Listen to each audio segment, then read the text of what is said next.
Remember, just this past May, Newton's own Dr. Walensky, head of the CDC, remember she said, here we go, ready? If you're vaccinated, you may drop the mask outdoors and, wait for it, indoors too.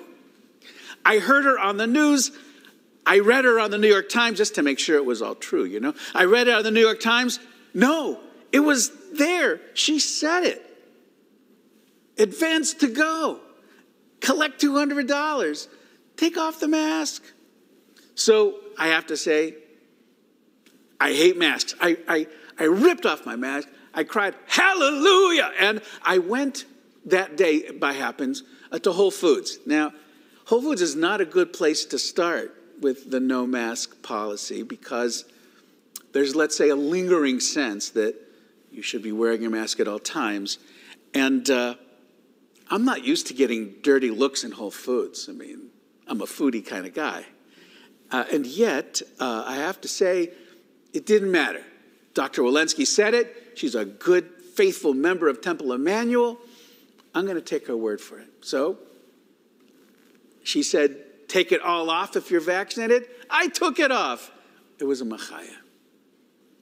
So from mid-May to July 4th, I allowed myself to feel optimistic. We were going to start traveling more.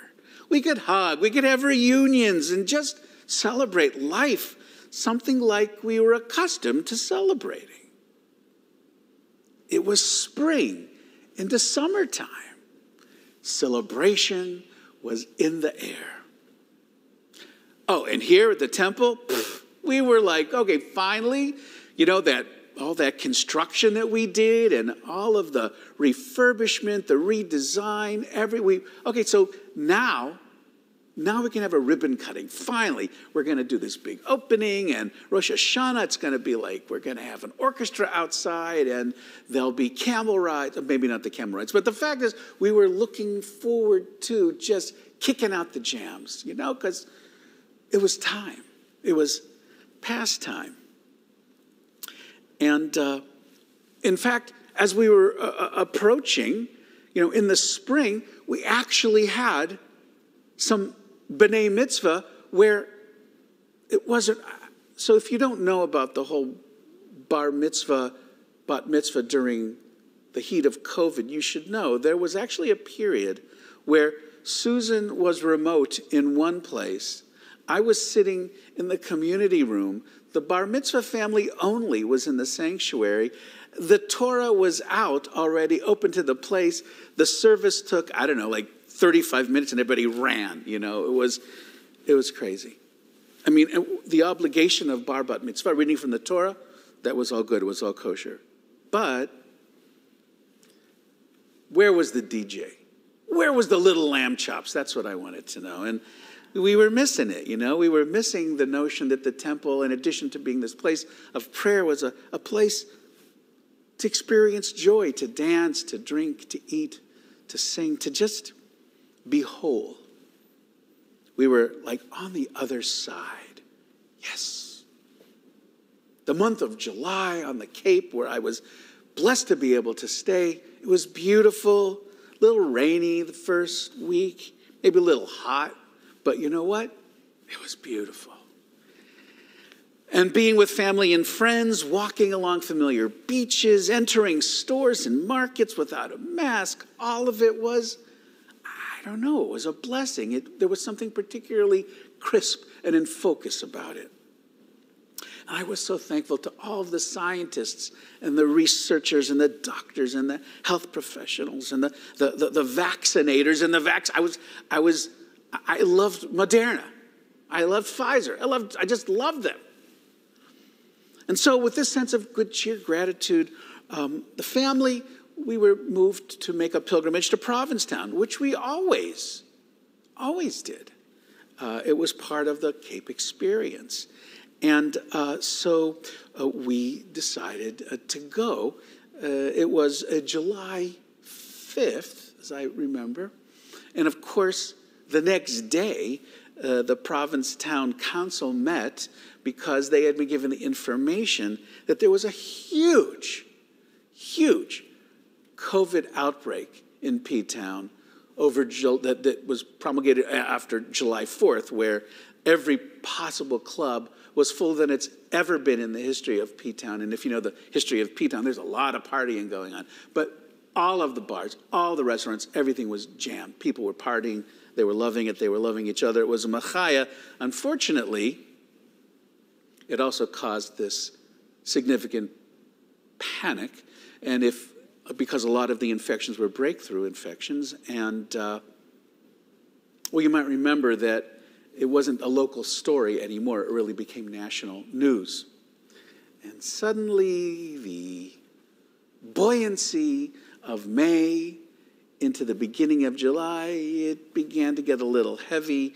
The gravitational pull of COVID was getting intense again. It wasn't the same thing, right? It's not the same thing as the first time around.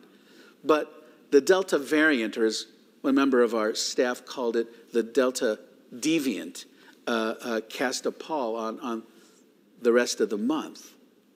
What would happen next? I'll tell you what happened next. Week by week, the news became grimmer. COVID was once again exploding in America, specifically, not surprisingly, where people refused to get vaccinated. Breakthrough cases were reported. Thankfully, they were and they are rare. And thankfully, most cases are not fatal. Very, very few were, thank God. Very, very few required hospitalization. But we were sliding backward.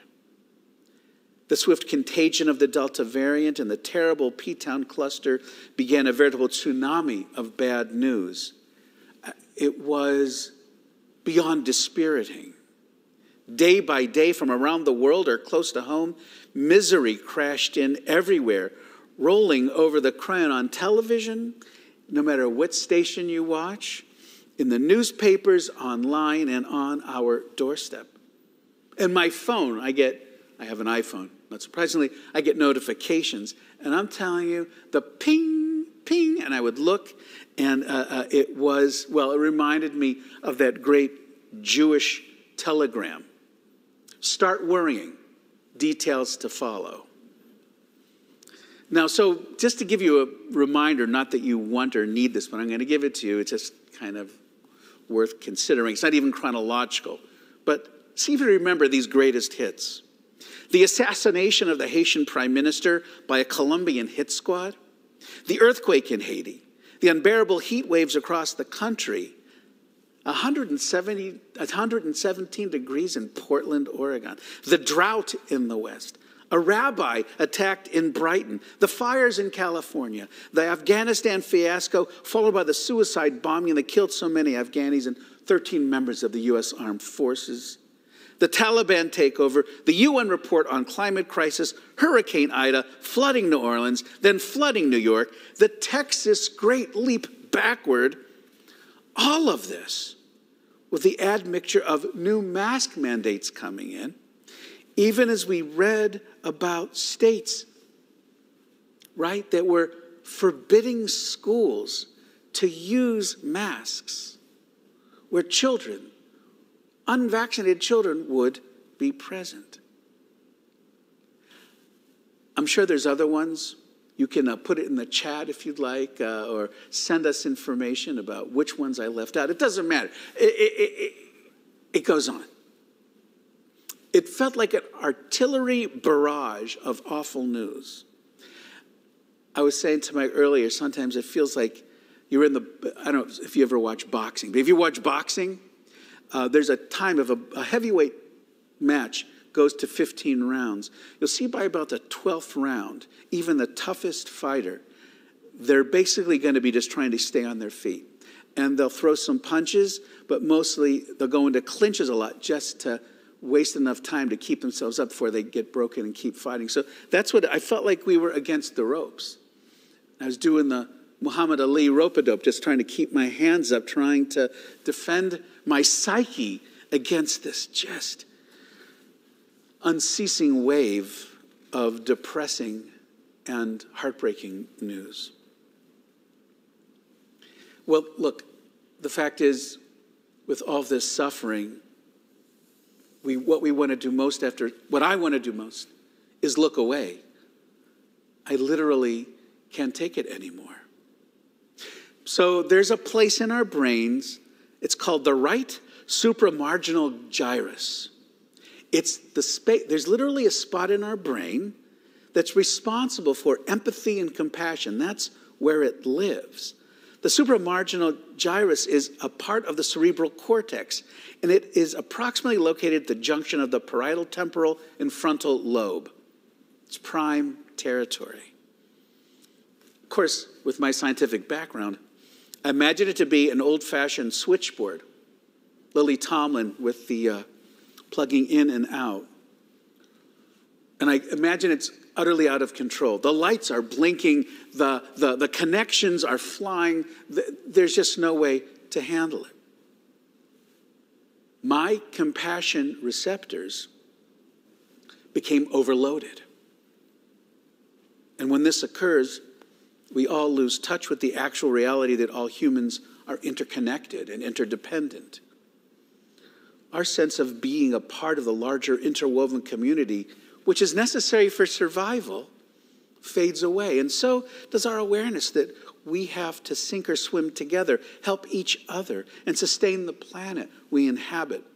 Or else we're all in trouble. We all grow numb.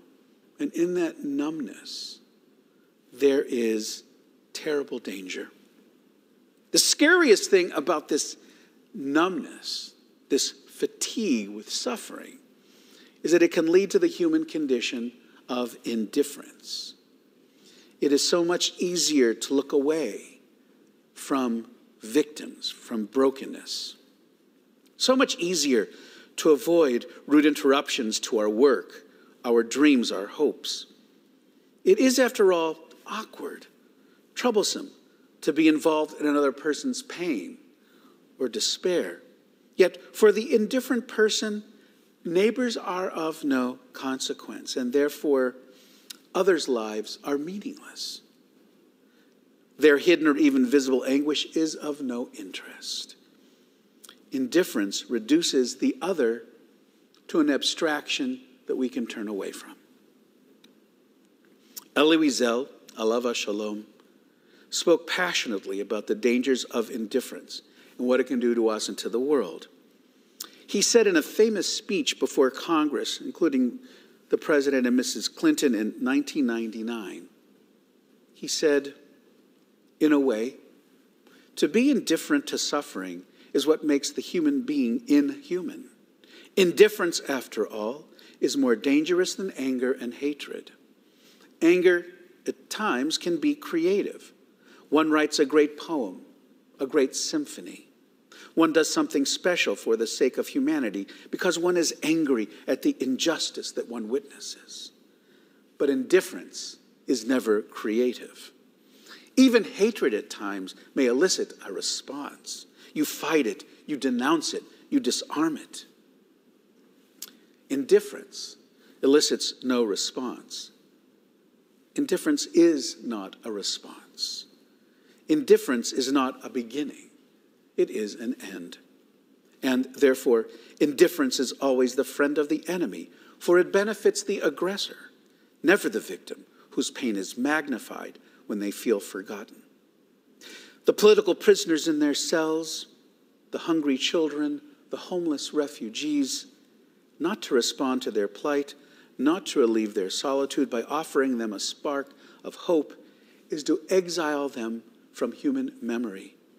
And in denying their humanity, we betray our own.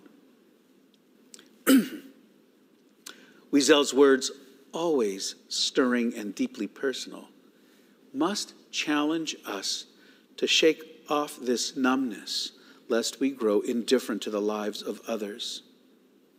Part of the Beth Avodah tradition is to care, to act in the face of injustice and suffering. Over the years, we've tried to make a difference. We have tried to fight against indifference. Whether it's gathering supplies for Hurricane Katrina, working with JF&CS and domestic violence issues, whether it's sponsoring blood banks. And by the way, while I'm in the middle of my remarks, let me just let you know that the blood drive is on October 31st. I know, vampires, blood, it's an easy way to remember. You can contact the temple. You'll be seeing more information about it. It's something that we can do. It's a way of fighting indifference. We engaged in conversations about racism. We even hosted a quinceañera. We've done mitzvah days and more. And look, we try to be honest about our limitations. TBA is not a 3,000 family congregation. We're not being nominated for a Nobel Prize for peace or anything else. We're not going to get a headline in the Globe. But that's okay. It's not about headlines. It's not about recognition. It's about making a difference and not being indifferent. It's about doing the right thing. Back to our theme from Rosh Hashanah to this moment, who do we want to be? What do we want to be? As we have always done in the past, we'll redouble our efforts to provide various ways to respond to this, to make a difference. Look, we've done things like collecting winter coats, backpacks, hygiene supplies, socks, sports equipment, gloves. We've collected food. Who can forget salmon and raisins? We've had bake sales. We've cooked meals for the homeless. But COVID has made collecting supplies much more difficult, much trickier. This year as last year, rather than passing out shopping bags, we will funnel monetary donations through our temple website to the Greater Boston Food Bank, Boston Medical Center, Preventive Pantry, Center Street Food Pantry, and JF&CS Family Table, salmon and raisins. If part of your High Holy Day practice has been to collect food items, you can go to newtonfoodpantry.org for information on what you can provide. Because of the complications with distributing items to those in critical need, whether Afghani refugees or residents of New Orleans or hungry people in Haiti, NGOs and nonprofit organizations prefer infusions of cash. Toward that end, the temple will continue to be a clearinghouse for assistance to such communities in need. After you listen to this, when we conclude our Yom Kippur morning service, think about how you might want to make a difference.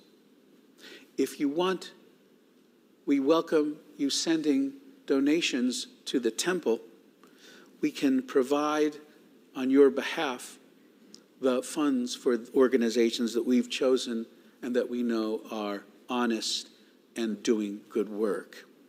You can give to the tikkun fund of the temple that was founded by Steve Kaufer, a way that we give money to Jewish organizations that are making a difference in the world. We'll also have on our website a list of charities and not-for-profits that we vetted that you can confidently click on and give to in the days ahead. We'll also be forging a partnership with Matt Aronson, who spoke so passionately about youth homelessness. I hope if you didn't tune in to the second day of Rosh Hashanah, you'll go to the website, you'll click on day 2 of Rosh Hashanah, and make sure to listen to Matt Aronson, a member of our congregation, a fantastic teacher, a man with such a gute neshama, such a good soul, who'll be providing us with direction and inspiration for this new year, a new way for Beth Avodah to make a difference. In the face of so much that has been so difficult to bear, we got to step up. The numbness that leads to indifference is a chronic condition. It's easy to fall into and accept. It's like sitting too long in one position on the couch. It's been comfortable. You want to get up. But you know if you move, that foot is numb, so you just kind of sit there a while longer. It's time to shake it off. Our covenant with God is not what we do for God, nor what we do for ourselves, but what we do for others. Compassion is a muscle. And the more we practice compassion, the stronger we get, ethically, morally. Look, sometimes it feels like more than we can take. Sometimes it is more than we can handle. But the option to walk away, to become comfortably numb, that is not an option here. It's a temptation, but to deny humanity, the humanity of others, denies our own humanity. There are 100 paths to service, to express compassion through words and deeds. Just pick one. Just pick one. And see how it leads to a life that feels more complete. It's a way to be a mensch. It's a way not to feel overwhelmed. It's a door to becoming a more substantial, loving person. It's who we are. It's what we do.